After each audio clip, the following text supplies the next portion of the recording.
Hello, everybody, and welcome to Taking Control, the ADHD podcast on Rashpixel FM. I'm Pete Wright, and I'm here with Nikki Kinzer. Hello, everyone. Hello, Pete. Oh, Nikki, how are you feeling today? Are you good? I'm doing great. Your hair is different. Everybody thinks you look like a millennial. I know. That's a really nice compliment. You fooled the masses. Very excited about you. Do you want to just say briefly what you're doing tonight and why you look so good? Well, I don't look good. I'm preparing to go out on the town with my friend, and we're going to go have a 3-course meal with whiskey, and we're going to be in the presence of a mentalist. That is just delightful. I know. I can't wait. It's just delightful. You need the whiskey for that kind of an event. So I'm very excited to hear the report next week about how that goes. It'll be fun. We've wrapped up our mostly our work, ADHD at Work series, but we do have this one last thing that I am very excited about. We're going to be talking about sketchnoting today, and we have the originator of the Sketchnote army with us on the show. Before we dig in, head over to takecontroladhd.com. You can get to know us a little bit better. You can listen to the show right there on the website or subscribe to the mailing list where you can get an email each time a new episode is released. And of course, you can connect with us on Twitter or Facebook at takecontroladhd. And if this show has ever touched you, if you come to this show and you think, wow, Nikki and Pete have amazing guests like the guest today, then we invite you to head over to patreon.com/the ADHD podcast and support us directly. This is listener-supported podcasting. If you value the work that we do, we appreciate you paying for it. For just a few bucks a month, you can join us in the live stream. You can join our fantastic online Discord community where you can access the channels like ADHD accountability and support and technology, where people are having these fantastic conversations. And don't forget the Brain Playground, my own personal favorite place on the internet. ADHD podcast at patreon.com. We appreciate you. Hey, everybody, this is Pete from the future, and I need to apologize before we dig into the episode proper. Mike had some catastrophic audio challenges, and if you joined us for the live stream, you saw all of it. We had a microphone change about halfway through the episode. You're definitely going to notice that. We had some serious internet issues. And yet, I really believe that Mike's message and what he and the Sketchnote army are doing and creating, it's important stuff. And for our brains, I think it's important to understand how this stuff works. And if it's a skill that connects to you and you find it works for you at work, at home, then I want you to hear this stuff. Now, I will say that if you are a Patreon member of the ADHD community, we have scheduled a follow-up workshop. It is coming up. When is it coming up? I've already closed my notes. Wednesday, the 11th of March 11th at 6 p.m. U.S. Pacific time. He's going to walk us through on video what it takes to sort of learn the very basic skills, the building blocks of sketchnoting. Even if you're not an artist, how can you use some of these tools to better engage with material that you're trying to jam in your brain and remember it for the long term? So I think it's really valuable. It's really important stuff. So I am sorry for the audio issues that we have in this particular episode.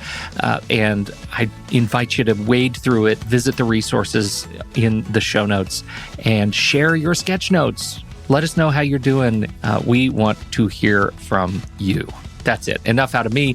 And now, Mike Rohde.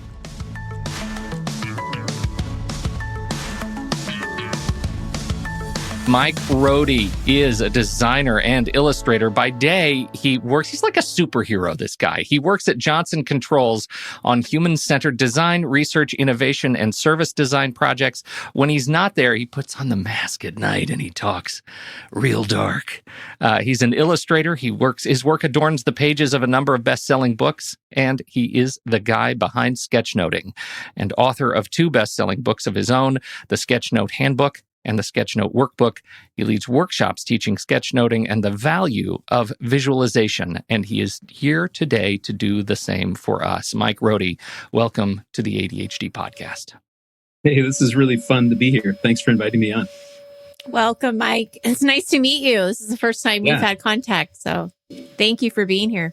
It's one of these, so I love the opportunity that we get to meet people who truly inspire me and change the way I do my work. As a guy who just loves process and loves the idea of, connecting with how I create, I can say unequivocally that sketchnoting has made an impact on my life, the way I think about capturing ideas. But it's something I never asked you because I don't think it matters, but I never asked you in the planning, do you have a connection to ADHD personally? I actually do. My son, my 17-year-old son has ADHD, and we've gone through a variety of things to help him. I have never been checked to see if that's something that I have, but I suspect there's probably a little bit in there. But I've never been formally diagnosed. I think maybe if it's there, it's probably in a limited capacity, but that would be really interesting for me to know. Never thought about that. Well, I think this will make for an interesting conversation for us, in particular in that light. My thinking here is that I believe, for me, that sketchnoting has had an impact on the way I live with my ADHD and the way I create. And I want to explore that idea both here and in our community afterwards. So my effort here is to plant the seed for this is another tool that people can use and explore and see how it works for them in the way they create. To get us started, though, for those who are uninitiated, can you walk us through what is sketchnoting? What is your objective with sketchnoting? I know that you having read the book, I know you were solving a note-taking problem for yourself. What was that experience like? Well, sketchnoting, if in a really quick way, is the idea that you can use visualization in addition to writing words. So we've all been taught how to take notes with words, whether you're typing, you're writing by hand. And often that's sort of an emphasis, especially in education, although that is changing, which is exciting. For some reason, I drew as a kid, and I somehow managed to keep that ability as I grew older. And I got deep into technology and sort of lost the idea of doing visualizations and drawing with my notes. When I look back into college, it turned out I was actually doing a sketchnoting-like thing. I didn't have a name for it then, but when I took notes in my design education, I was drawing things to understand them as well as writing about them. It was a combination. I didn't think of those two things as clashing or different. It was just different parts of my brain. So when I rediscovered that, by challenging myself at a conference many years later, I rediscovered the idea that visualization is actually just another way of thinking and another way of capturing what's in my mind that often would take lots of words to produce. The old adage, picture's worth 1,000 words, can often be true, because I think a lot of times you can visualize and show relationship, and there's space and context that you can more quickly get to with a drawing that might take paragraphs or pages of text to describe. You've built up an incredible community of people who are not just taking notes, but sharing their notes and exploring how they do their notes. You have the Sketchnote army that is a fantastic sort of online community. What is it that you think folks are inspired by to the point that they embrace, just sort of new models of note-taking? I would sort of break it in two, and there's probably more variation than this. One are people who were doing this all along, but didn't have a name for it, or they didn't have sort of the blessing to do it. So they were doing this visualization. They were doodling on their notes as well as writing, and they found that helped them. And they never had a name for it. And so someone comes along and says, "This is sketchnoting," and now they have authority to do it because a book has been written, and there's many other people in the world that are doing it, and they're finding their ability to remember stronger and more lasting. And I think on the other side are people who want to be able to visualize, but they feel that their skills just aren't there. They're not a good artist.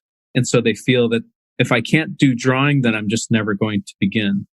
So those are another group that I mainly address in my workshops. when I go out, and it's to different degrees. And I think the thing I remind people who are in that camp, generally speaking, is, well, you can draw, you just can't draw quite as well as you wish you could. And so it's really a process and a point of accepting where you are and knowing that that you can get there. And I think my addressing those people specifically is, let's break drawing down into a more simple way of thinking about it, more like Legos. So that was really key to the message working. I felt like if I couldn't convince people they could draw, I probably wouldn't sell many books. So I had to come up with a solution to that. And fortunately, that was a big component of the way I approached sketchnoting.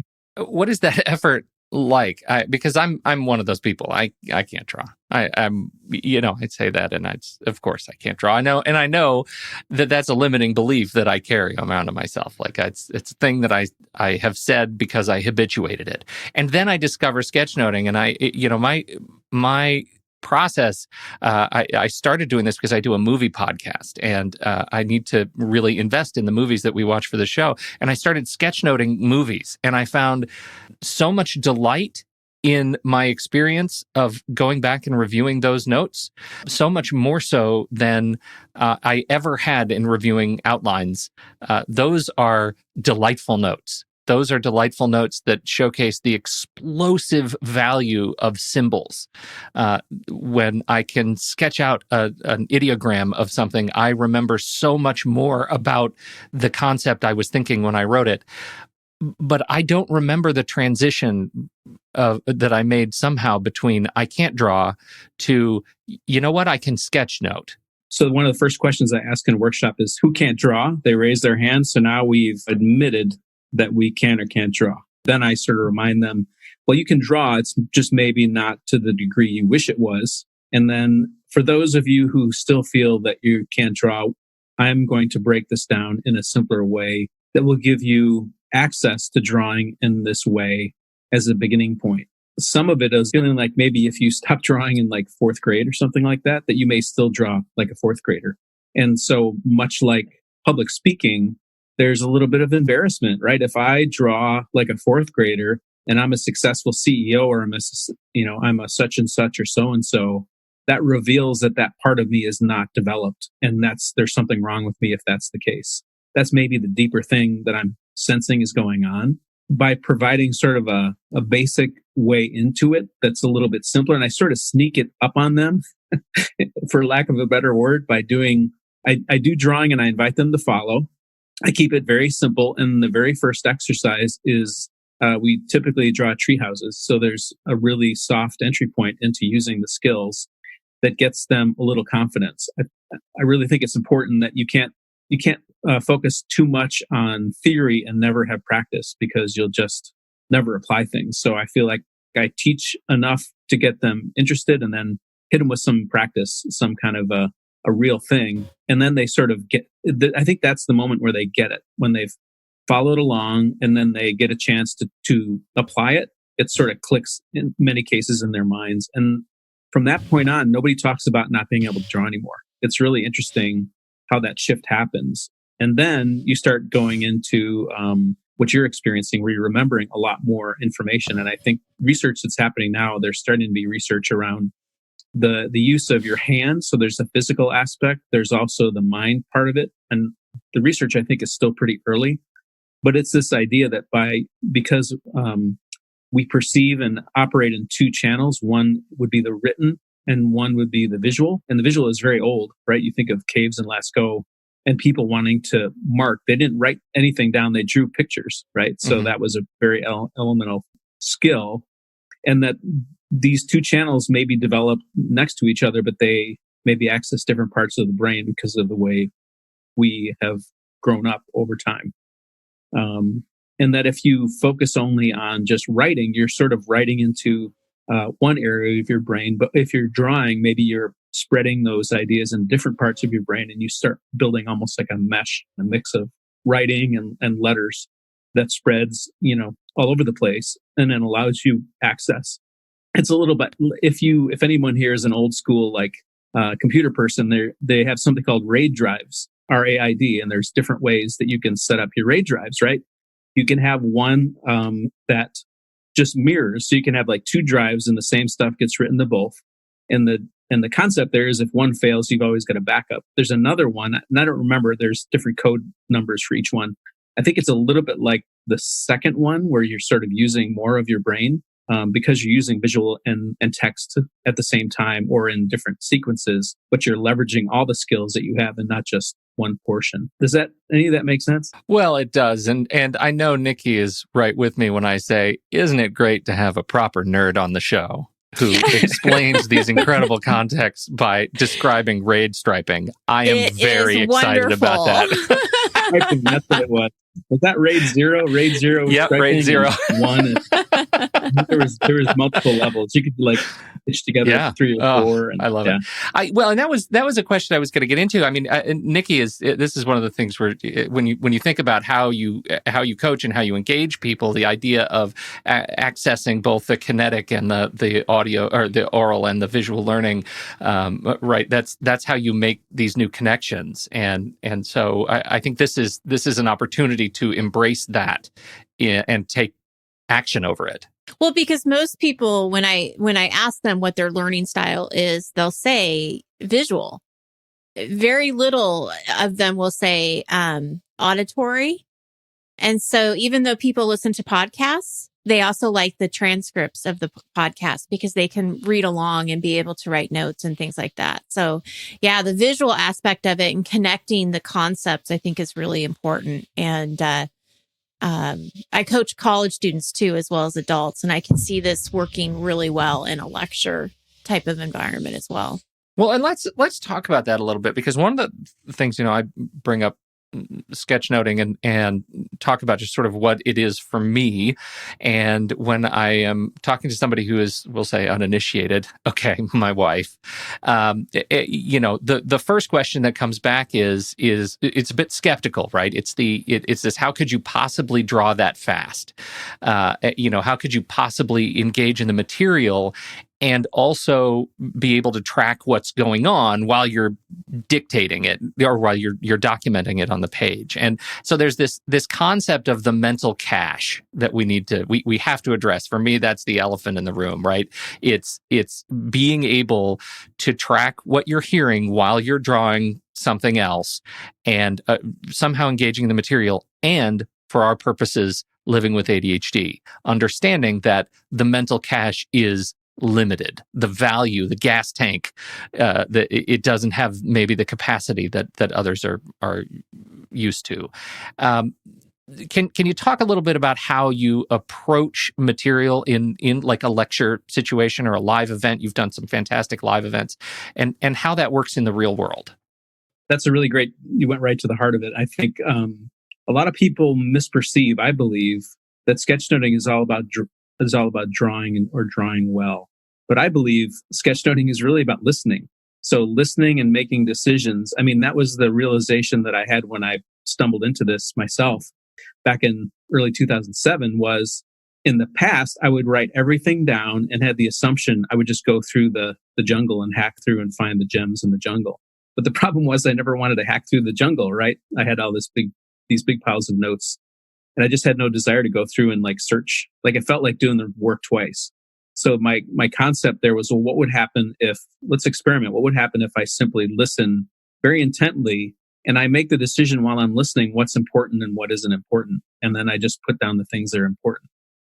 So that I think led to this idea of a mental cache. And there are tricks that you can do if you feel like if you're starting and your mental cache is limited, which is definitely true. There's a concept I call staking, where if you're working along in your sketch notes and you have the start of an idea, but you're concerned that you're not going to be able to capture it all, is to simply write almost like a placeholder, a stake in the ground for that concept, enough for you to come back to it and fill it in, kind of do a guesstimate as to how much space you're going to need to capture it, however your page is structured, and jump ahead to the next part and continue going.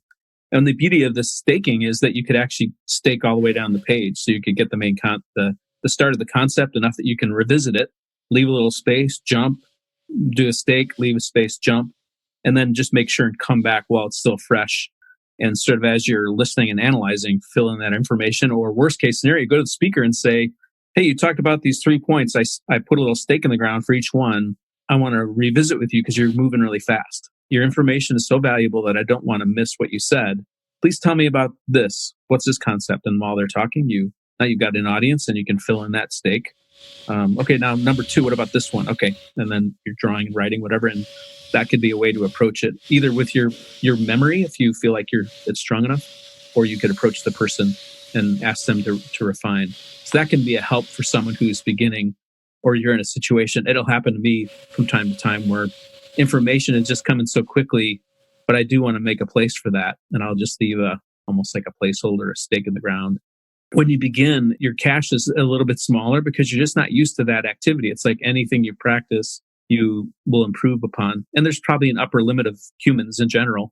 A lot of it, I think, comes back to making good decisions and listening closely to what you're hearing. What's the message that they're trying to say? If I could encapsulate this, if I could, like maybe a student in school, you're told, rewrite this in your own words, right? That's sort of what you're doing. You don't have to be verbatim and get them, because it's for you. You don't have to get like an exact quote, but you do want to get the concept. Because it's personal, you might even challenge the concept and say, I don't know if I believe that. And maybe write in the notes, you say, you have a symbol for don't believe. And then you can, later on, you come back to that. So it's action oriented, right? So you can come back to that point and say, I'm not sure I believe in this. I'm going to dig a little bit more. Maybe in the staking, that could be the symbol, right? Is like, I got this empty space and they talked about this concept. I want to look around and form my own opinion and put information in this spot.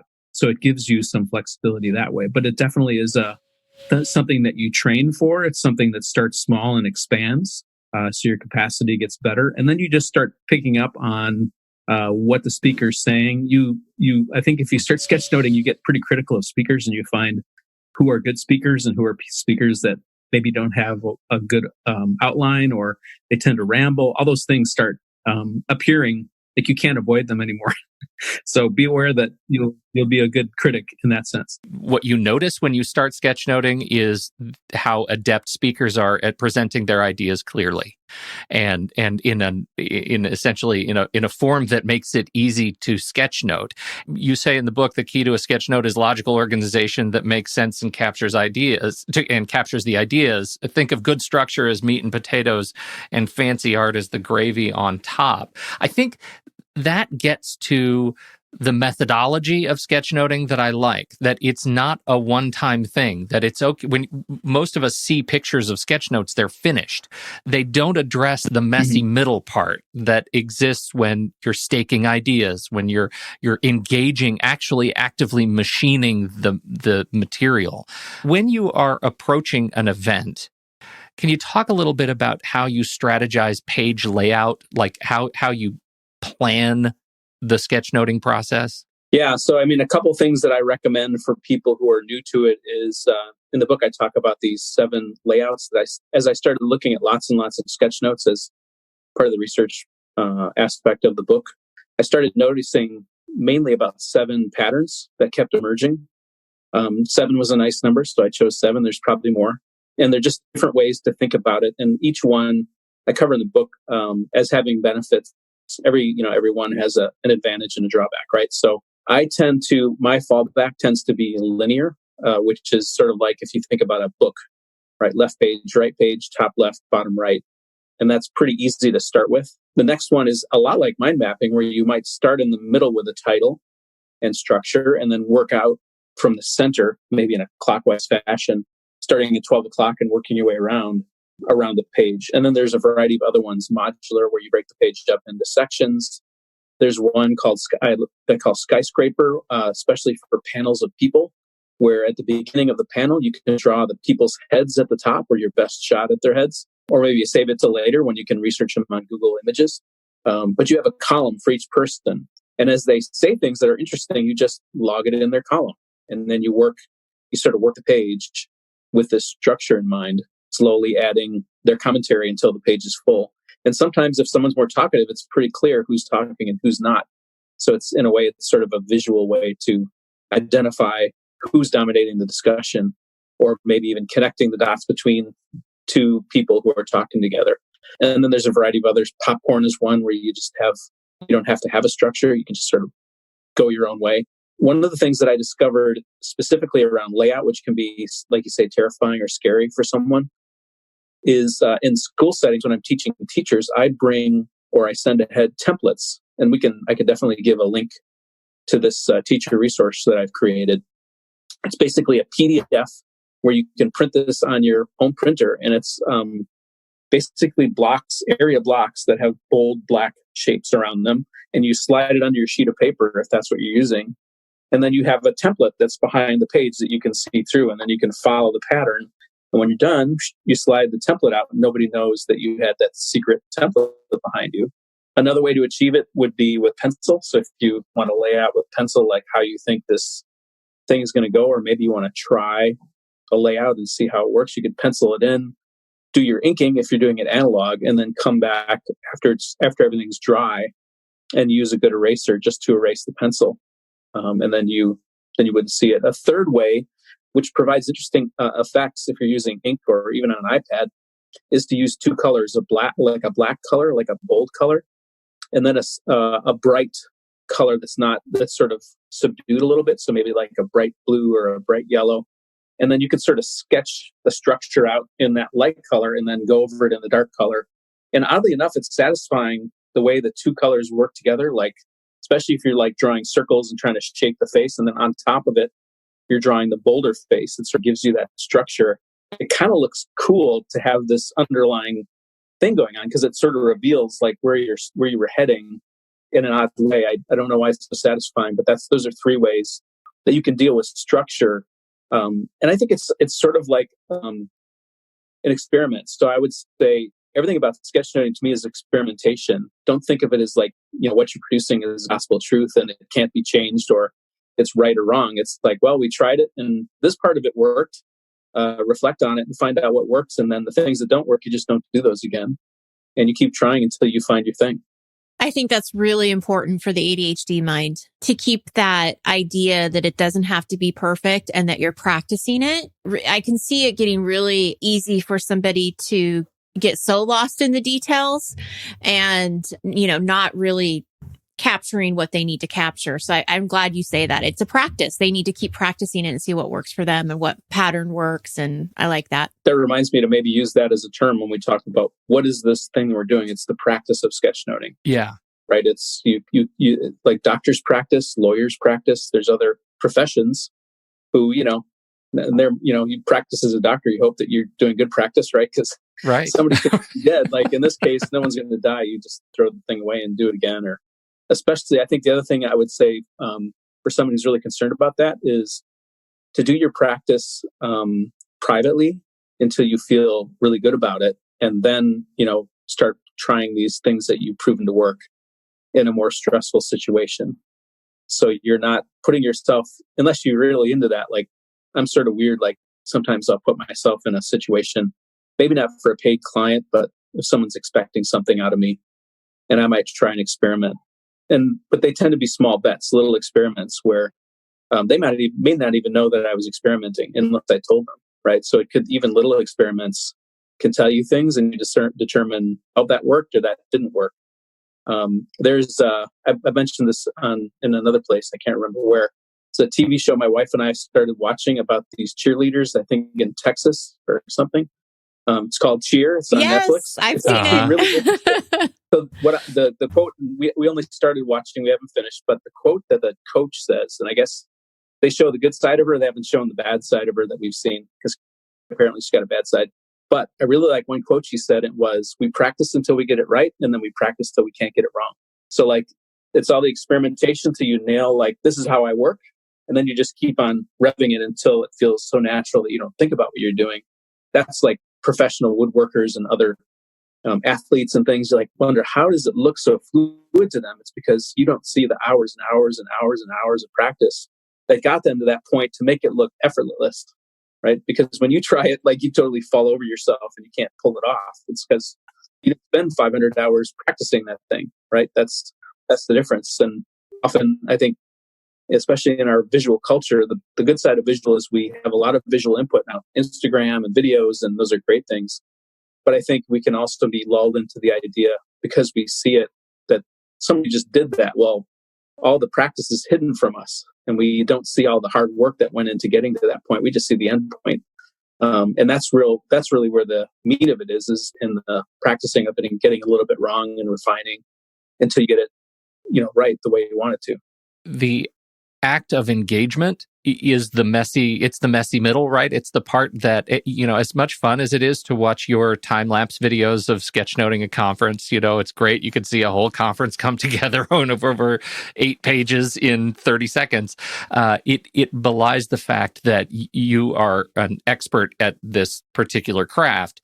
And for most of us, we have to embrace the uncertain messiness of not being good at it, of having the taste to appreciate when we see it done well, but the practice of not being able to create that yet. And the gap is so enormously frustrating because we want to do things like Mike does them, right? I want to be doing that now. And instead, I've just mastered maybe a block letter $sign. Like that is so frustrating. But I think the act of trying to turn scratch notes into sketch notes, it's not, and this is the message that I really feel is important for this audience, is it is the act of going back to the messiness and trying to turn it into something better that isn't about the art. It's about engaging your brain with the material. I sort of mentioned it before, like small wins. So if you can do something and you 90% of it didn't go like you wanted, but that 10% did, we have a tendency to focus on the 99% that's bad. Very much so. And overlook the 10%. Like, man, I really nailed that one little piece right there. I love how that looks. How can I make 2 of those things next time? And now it's a 2-to-8 ratio, and then it's 3-to-7, and then it's 4-to-6, right? You're sort of working towards, and sort of like not just throwing the whole thing away as all bad, but to identify the things that you feel like, I really like that. And then I think the second thing too is by watching other people work. I know in my life, an example I could tell you as a professional designer, I worked in a different tool than Photoshop. And I joined a company several years ago, about 9 years ago, and my friend was an expert in Photoshop, and I was not. I was using a different tool called Fireworks, which now no longer exists. Yeah, so it's no longer. It's sort of an anachronism now. Yeah, it is. I mean, it's sort of come to life in other tools in some ways. But so I joined the company. I was probably a couple months in. We worked on a project, and I had to adapt to Photoshop. Like, there wasn't an option to do it in this other tool because we have to give it to clients, and it had been discontinued. Like, there's all these reasons I couldn't. And I was like, I wish the part of me wanted to still use the tool I knew. But I also know that by expanding myself into other tools, it makes me stronger, and it makes me question and rethink and learn, apply the principles I know, but in new ways. Anyway, this is a long story to say. Basically, I watched him take elements from one Photoshop file and use, like, he brought down a menu and it said copy. And then there was a drop down and it chose another file. And suddenly he went to this other file, and those things that he selected were suddenly magically in this other file in exactly the right place, in a layer, ready to go. And I was like, my brain just exploded in that moment. All he did was that one little thing. And like, it totally changed how my relationship with Photoshop. And I think that's true in this kind of thing, right? There could be 1 or 2 little things that could blow your mind. Like, oh, look what they're doing. Like that little cheat they did. I could do that. And that could open you up to like trying things. So I don't know what those are for the individuals, but if you sort of look at it like, what can I find that would be that little trick or that little thing that gives me encouragement, and find the little wins so that you can keep yourself going. That's super important for anybody, ADHD or not, right? Everybody's got challenges around performing and feeling like they're qualified and confident. So it's just building little bits of confidence over time. Does your son sketchnote? He does a little bit. I think it's weird because I'm like the Sketchnote guy. So I think he feels like maybe he's like, it's not cool to or something, or I'm not totally sure what that deal is. But yeah. He's 17. Yeah, also he's 17, right? I mean, that's the thing, like my wife and I talk about to dip into ADHD is like, okay, what part is ADHD and what part is teenage boy? Yeah. Right. Overlap, and it's not always clear which is which, or maybe they're a little bit of both. But he's a great kid. We did a Kickstarter campaign for a notebook. So I designed this notebook that I felt like ideal for a sketchnoter. And we had a big batch of them at home. So I gave one to all the kids, and he got one. And he immediately started doing stuff in there. I flipped through the other day, and he'd done several pages. So I think he thinks that way. I think it helps him. And I don't know if it's just he's a teenager and it's not cool because his dad, he's sort of like, he admires what I do, but he doesn't like come out and say it. So this interesting dynamic going on. But I think he does think that way, and I think it helps him visualize. So I'm crossing my fingers that over time he will find that as a valuable tool and seek me out to do it a little bit more. Take the win, man. Take the win. Let's. I want to come back to the Kickstarter though, just to give you a chance to pitch it. The Sketchnote idea book. It's fantastic. I missed the Kickstarter. I am bereft at that. I mean, polymer wrap, brilliant white paper, lay flat binding, 2 ribbons. What more do you have to ask for a brilliant Sketchnote book? Like, it funded in 5 hours. How are you feeling about it now? Are you getting them out to everybody? Yes. So it funded in 5 hours. I think we made $41,000. So it went way beyond our expectations. My partner who's working on it with me, Mike Rohde, is just an amazing expert at production and logistics and all that stuff, as well as getting things made. He's been a huge help. And I think we're in the last week or two of all the books delivering to different places. The challenge of logistics that nobody knows about is it's a lot harder than you think it is. Amazon makes it look real easy, and it makes it hard for everybody who delivers. And especially, Amazon is delivering from localized warehouses to your localized location. You don't see like the travel from China or other countries. So we had to bake all that into our process, and there were storms and other delays that we were able to solve for the most part, but they're just uneven. And, there's a ship in the ocean somewhere, and I can't make it go faster than it's going to go. And I can't make the storm stop so it can unload the stuff. But we're really close. And so far the feedback's been really great. And the good news is, we ordered more, anticipating that it would be successful. And we're going to open a store at sketchnote.ideabook.com where we're going to sell them and see, how they do, and then decide what kind of order we would do after that. But that we will sell them once the Kickstarters are rewarded. They really put their money down first, so they get first dibs. And then once that's done and they're satisfied, then we'll proceed to making them available publicly for everybody else. Oh, fantastic! Well, congratulations! Absolutely, congratulations. Yeah. I'm just sign me up, man. Where can I go?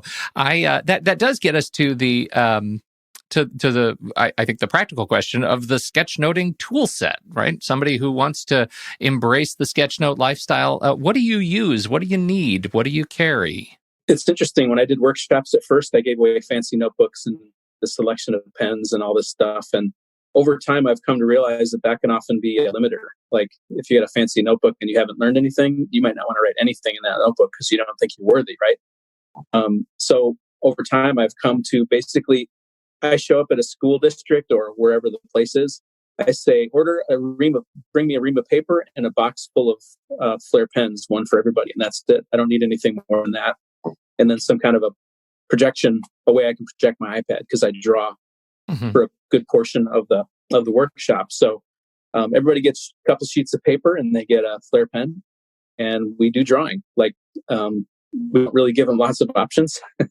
And I think because it's a sheet of like printer paper, if you feel like it reduces the pressure to feel like you have to be perfect, right? So that's another aspect of it is if you already don't feel like you're a good drawer and I'm trying to convince you of that, like giving you a really fancy moleskin and a fancy pen is not going to encourage you to like just go for it because you feel like you're going to screw things up. So by using this really basic paper and a Flair pen, which brings people back to junior high, they just have a blast and they have fun, and there's no friction there. And so I would say if you can get any pen that's around you, Flairs are great just because they're really, really fun and they feel good. And then just crack open a ream of paper and start with that and let your stuff go there.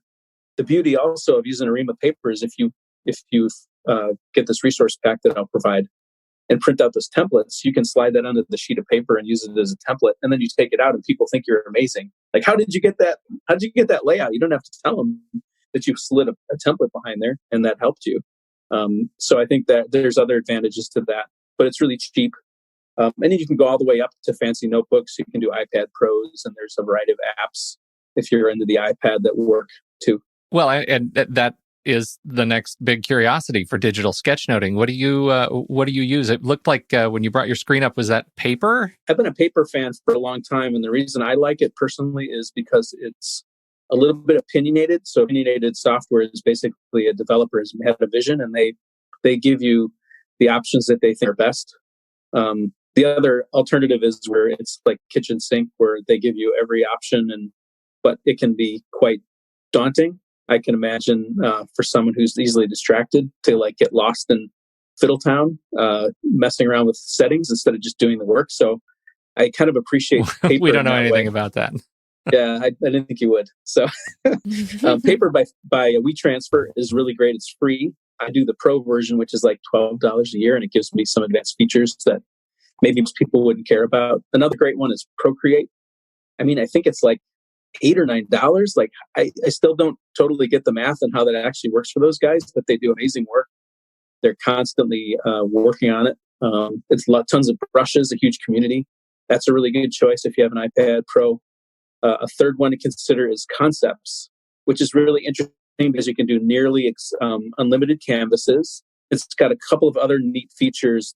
One is that it uses the vector technology to do your drawings. So you can actually select things, resize them. You can change it from ink to pencil. Like there's tons of control there. It's also got a cool thing where if you switch tools, it will actually put those drawings that you do on appropriate layers for you. So if you're drawing in pencil, it'll stay on the pencil layer. If you go switch back to ink, it'll go on the ink layer. And so later on, when you haven't been thinking about it, you can just turn those layers off and see the different parts. So that's kind of cool. I tried Concepts, and does that work for you? Well, I'm curious your opinion on it, especially after getting through the book and using it as such a reference. Like there, you have such a model of constraint, right? And that's a lot of what you've been talking about here, right? In terms of pen and paper and creating the layouts and doing all those things. I tried sketchnoting in Concepts, and the infinite canvas it just destroyed me. Like my brain, it was just too much. It was too much, too big, and I found that I personally use GoodNotes, go back and forth kind of between GoodNotes and Notability, and those, because it's a page, there's something, even though it feels a little bit arcane on a digital device to be having an 8.5 by 11 effective like guide, it has proven to be really helpful to me to just like stay here. Like I need a fence. Yeah, I do too. And I think that's partly why I like paper, because it does have a limited canvas. Yeah. You can't. And so the solution that I've heard from friends that are deeper into like Procreate is another challenge, because it has all kinds of doodads and switches if you wanted to get lost in that. My friends who use those tools, and I think this applies to Concepts as well, because they're really designed, they're more like art tools. They're designed for making art, and you're sort of trying to do notes, which is sort of a weird blend in between functionality of a GoodNotes. Maybe there's GoodNotes or any of those note-taking tools are more for note-taking, but maybe they have limitations that someone who's a little more artistic might push on. So the solution for Procreates and Concepts is to establish your tool set. So choose your page size. I think all those tools will let you choose a page size that's defined. And then, like my friend Rob DeMio, he spent a weekend building what canvas do I want? How big do I want it? How many layers do I typically do? He might even like build his layers in the way he likes them. And then he builds brushes. Like there's 3 or 4 brushes that he uses, and then a color palette. So you sort of put the upfront work into establishing your framework, and then you just stick with that. And then you don't run into like unlimited canvases or 10,000 colors or any of those things unless you really want that. Well, and I think in Concepts in particular, the idea of having an infinite canvas with overlaid artboards is a challenge cognitively if you just want to sit down and take notes. Yeah, I think that's probably, oddly enough, that's really attractive for apparently like interior designers and architects, right? So maybe it was built from that perspective, and we just don't realize that. And so there's an attraction there to have the space. So some people really like that infinite canvas where they don't feel constrained, and others need the constraint, like me too. I like having sort of a canvas to work with. So you sort of need to figure out what works for you, and establish those settings that are going to work and just start working it. Well, I'll tell you, this is, as I mentioned earlier, it's just a delight to have you join us on the show. Any other recommended reading or resources that you like to offer folks in your lectures? Things that can help you get a leg up on the process, how to think about visual note-taking that you recommend? Well, I can definitely talk a little bit about the Sketchnote Army podcast that I do. It may be for someone who's at least trying it out. And I think the value of it is, so when we started the podcast, we thought, well, who in the world is going to listen to a podcast about drawing? Isn't that crazy? But people actually really listen to it. And what they're listening for is philosophy. How does this person approach the work? Where did they come from? And how did they end up in this space? Because not everybody came from the same place. We talk a little bit about tools, sort of like we've just done now. And then I typically ask those guests to give tips. So even though it's a listening format, I think if you're driving around, you're doing the dishes or whatever you do, if you in the podcast, it can provide sort of a information in a little different way while you're doing something else that may give you a tip when you come to actually physically doing something. So that's one resource. I do have a variety of resources online. One is if you wanted to see the real basics of this, if you look on YouTube for, I think it's Mike Rohde Sketchnote Mini Workshop, and I'll give you a link to this. It's basically what happened was I was going to go to Brazil and things didn't work out, so I just recorded a video with my iPad to teach the 45-minute course that I do to introduce everyone to the concepts of drawing. So you can literally play this YouTube and then draw along with and do the treehouse exercise and experience sort of on your own what it's like to be in a workshop. Sure. So that might be a really good entry point. Yeah. And then there's some other things that I've done in the past that were related to the books. There's a 10-part video podcast that I did where I did just drawing on an iPad on screen. So I would take queries from people on Twitter, like, what do you want me to draw? Throw me your hardest concept, and I got to solve this thing. So I would think about it during the week and then come up with an idea and then draw that for people. Like, how do you draw the icon for collaboration? So I could draw that a few ways to give people ideas. On a few of those episodes, I would critique other people's work. So I would show the work and say, I like this. Here, maybe this is an area you could work on. So it's a mix of those kind of things. There's 10 episodes, and I can send you a link to those. They're all also on YouTube as well. Beyond what you've created, what do you read for inspiration? What inspires you? Well, I'm excited because there's lots of other people in this space that are doing books on the subject. So I have a friend who's in Australia, Ben Crothers, who's got the Presto drawing, which is his approach, which is sort of all these things sort of overlap. If you think of a Venn diagram, there's overlaps in all these people. So Ben's book is really great because it gives you another perspective on simple drawing and application. And then there's a variety of other friends who have books that they're starting to release. If you're a German speaker by chance, there's a huge community in Germany and lots of books that are coming out in that space that could be valuable. But even, the good thing is they're visual. So even if you get the German version, you can figure out what's going on simply by looking at the imagery and understanding, and maybe a little Google Translate or something. I'm starting to move into like more conceptual stuff and trying to understand like how people think. Culture is a really important thing because I'm moving to the place where we have a culture that's being built up around sketchnoting, a community. We have this will be the 4th year of the International Sketchnote Camp, which started in 2017. It's going to be in Belgium. I think there's 200 slots available. So, I mean, it's a community that's out there. A lot of it happens on Twitter and Instagram, but it's super welcoming. So if you post up there and you ask for, a little encouragement, their people will definitely jump to it and give you encouragement. We also do Sketchnote Army has a Slack channel that we've been playing with. Some of the guys who I work with run that, and every day they have a prompt and say, draw this thing. And then in another channel, you put your image. So if you're into that, if you like structured things, it'll give you something every day. You can check into Slack, figure out what that is, and see if you can draw it in 30 seconds and stick it up on the channel. And then, of course, there's announcements, and you can talk with people in that space too. Lots of great resources. A lot to be.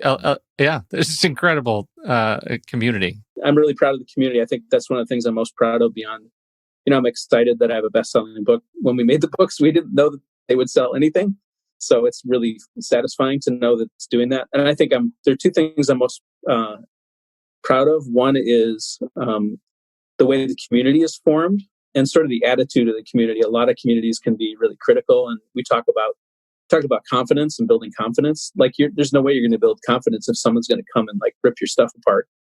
And I think there's lots of understanding because everyone's come through that process, that they're very encouraging in the community. And if you ask people for advice and help, they'll give it.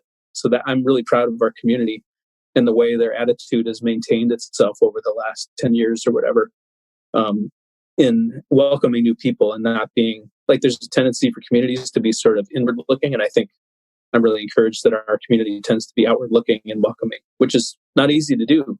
And then the second thing is the attraction of sketchnoting to teachers. So teachers are really getting into it. And I think they realize kids are excited at the prospect of doing visualization in the form of sketchnoting to understand the things they're learning, right? Instead of being forced to type it on their Chromebook or only write the text, like to be able to draw and bring in their whole selves is really attractive. And then on the flip side, teachers love it because kids remember more and they can understand more.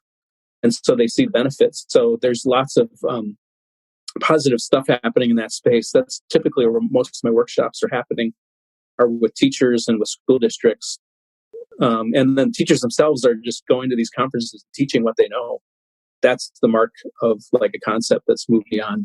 I never wanted the concept to be me doing my little thing and only I could do it. This is this concept that worked for me. How can it work for you?